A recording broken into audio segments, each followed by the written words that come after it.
Hi, today I want to talk about phrasing with the bow. So this is the right hand on stringed instruments, and particularly with stringed instruments, I feel like there are so many different elements that can be manipulated to achieve vastly different colors. So depending on the mood of the piece, depending on what kind of phrase you want to portray, you're going to use a different color. And so I want to get into some of these different things that we can change to affect our sound, our tone. So the first thing I want to talk about is arm weight. This is something that I think different people call different things, but what it basically means is how much weight of the arm someone is going to be releasing into the string. And the more weight there is, the more concentrated the sound and the louder it is. The less someone gives into the string with the weight of their arm, the softer the sound will be. So I'll demonstrate a little bit what I mean. A lot of arm weight would sound something like this. And the opposite, which is little arm weight, would sound something like this.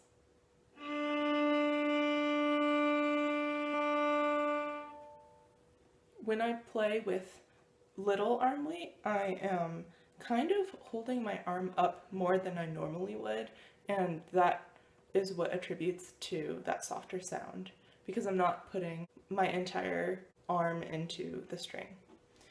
The second thing that I think could be manipulated is the contact point of your bow. And what that means is where on the string you are putting your bow, whether it's closer to the bridge or closer to the fingerboard. So when you play closer to the bridge, there is a term for that. It's called ponticello, and it gives a sort of grisly, whistling, eerie sort of sound. It kind of sounds to me like howling wind, or wind that's going through trees that are bare with no leaves during winter. It has that sort of feeling, I feel like. One place we hear ponticello is in Berlioz's Symphonie Fantastique.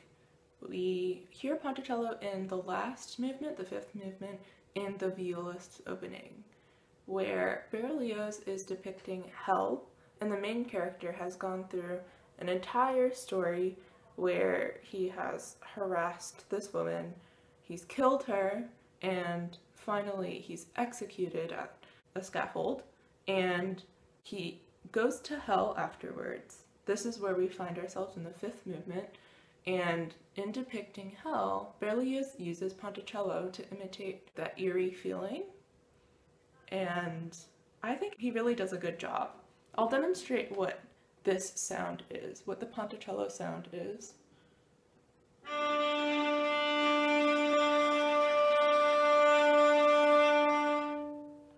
I feel like if I were to put the feeling of chills or shivers going up and down my spine, that would be it. When we talk about contact point, usually I think what's important is to pair that with arm weight, what we've already talked about, arm weight. If we use too much arm weight, we're not going to get that sort of whistling sound, and it's going to be more solid. It'll sound something like this.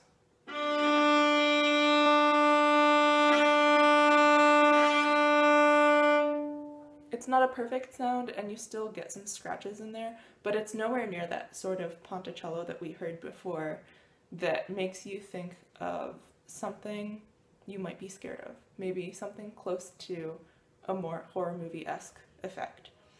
And on the other end of the spectrum, when we go to something like saltasto over the fingerboard, if we use anything that's too heavy of an arm weight, then we're going to get the opposite of what we want. When we use saltasto, usually we're trying to get an airy sound. It's usually softer. And when we use more arm weight, usually it means that we're trying to use more intensity. It's not going to achieve that kind of airy sound, that softer sound. So I'll show you what it would sound like if I used heavy arm weight but over the fingerboard.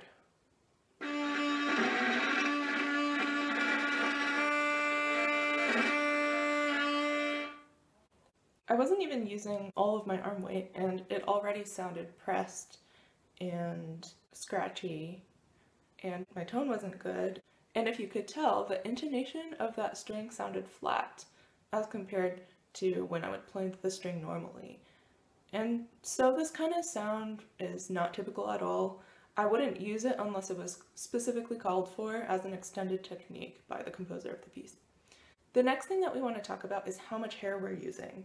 What I mean by that is manipulating the angle by which we approach the string, whether it's full on or we tilt it a little bit, to vary up how much of the hair contacts the string. The more we use, the more surface area is going to touch the string, and that's going to be able to make a bigger sound. I'll demonstrate what that sounds like.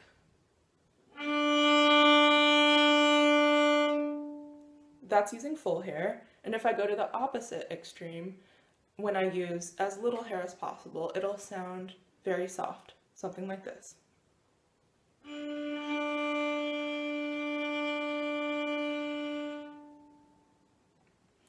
The amount of hair we're going to use also relates to the other variables we've already talked about. So if we want a big sound where we use a lot of arm weight and our contact point is closer to the bridge, not quite ponticello yet, we're probably going to use that full hair sound to get the maximum amount of sound possible. And if we get closer to the fingerboard where we want more sol tasto, we're probably going to want less contact. And what I mean by that is we're going to tilt the bow so that the wood of the bow is away from us so that we get that angle and less hair. And that will achieve that softer sound I just played. The next thing I want to talk about is bow speed. It's pretty straightforward, it's what it sounds like. Bow speed is about how fast you use the bow on a bow stroke. Since there isn't just one kind of sound paired with a type of speed, I think I'm going to go backwards a little bit and talk about what different kinds of sounds I might want and what speed I would use for that sound. So if I'm going for a slower bow speed, there are two kinds of sounds I'm probably going to be going for. One is that big intense sound, which is more concentrated and requires that slower bow speed, which I'll show right here.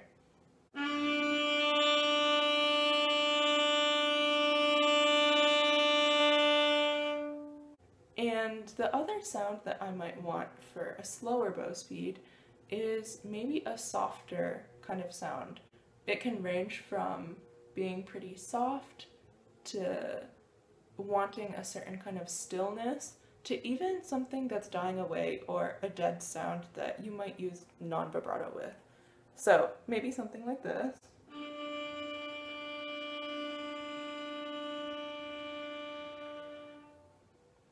And then when you want to use a faster bow, I think there are two main sounds I'm going for.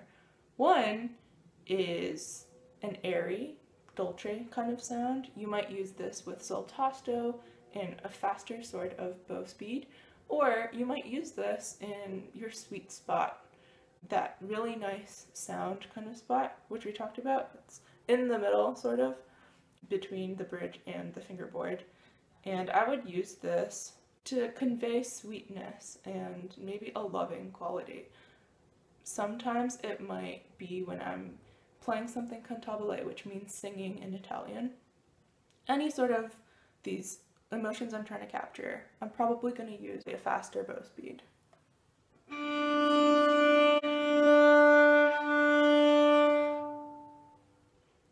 On the other hand, if I want a really ringing sound, usually this is going to be louder, it's going to be very resonant and reach the back of the auditorium in a hall.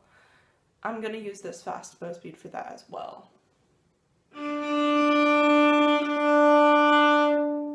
Now, this is something that I am going to use a little bit more arm weight, and my contact point is still going to be in the middle, if not a little closer to the bridge, so I can get that big sound, but that fast bow speed is going to be really ringing.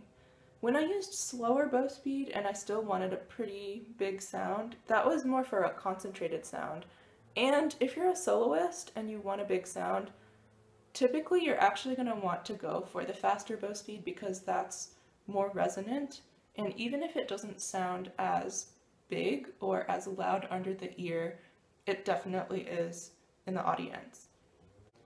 The next element I want to talk about is how much bow per note. So if you noticed that last thing I played where I used fast bow speed with more arm weight, I used more bow than I did when I was using a concentrated sound. And typically when you use a faster bow speed, you're going to use more bow. And more bow usually means that you're going to get more sound because you're just using more of the bow and more of the hair. So those are all the things that I like to think about when I want to manipulate my sound. There are all sorts of nuances that go in between, and I might not have mentioned all of them, but I think those are the main things that I like to think about when I'm choosing a sort of sound. And there are a lot of variables to consider. So even adjusting one of them and keeping all the others the same, that's going to get you a different sound. So when we're phrasing and trying to come up with a musical decision for what's appropriate for the music, I think it's important to first think about what kind of sound we want, and then think about what we have to do physically to make that possible. Now, I wanted to show you an excerpt from Prokofiev's Romeo and Juliet, and I think it might highlight some of these aspects of phrasing with the bow that we've talked about already. So I'll just start with explaining some of my thought processes. The excerpt is from the fifth movement of his 6 pieces for Romeo and Juliet, and it starts off with a pianissimo in the viola part. The piano has already been playing for a little bit, but the entrance of the viola starts off really soft. So a little bit of context for this opening and for this movement, it's the balcony scene. So I think what we want to be depicting is love, romance between Romeo and Juliet. So it starts pianissimo, and there are a couple of swells. It gets to mezzo piano, it gets to mezzo forte by measure 10, and then it goes back to a really soft dynamic. By the end of the excerpt, which is around measure 20, we've already peaked to a forte.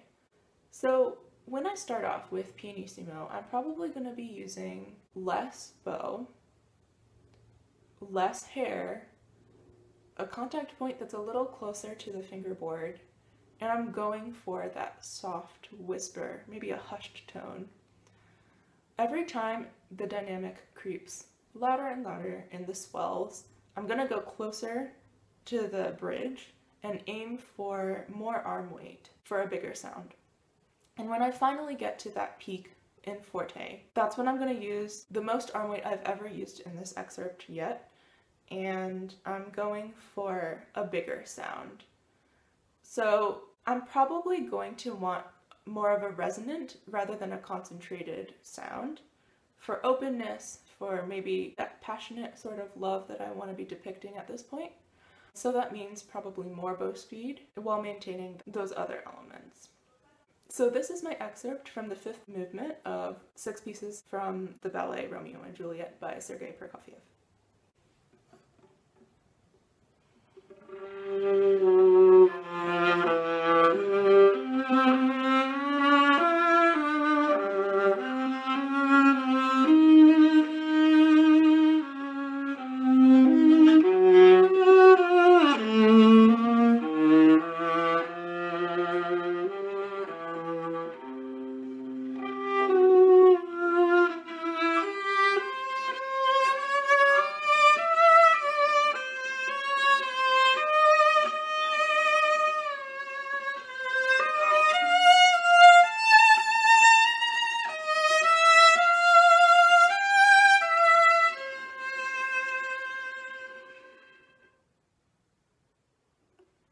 I hope some of those things that we've talked about were apparent when I was playing this excerpt, and that all of these things have been helpful for you to think about for phrasing and how we can make musical decisions with our bow.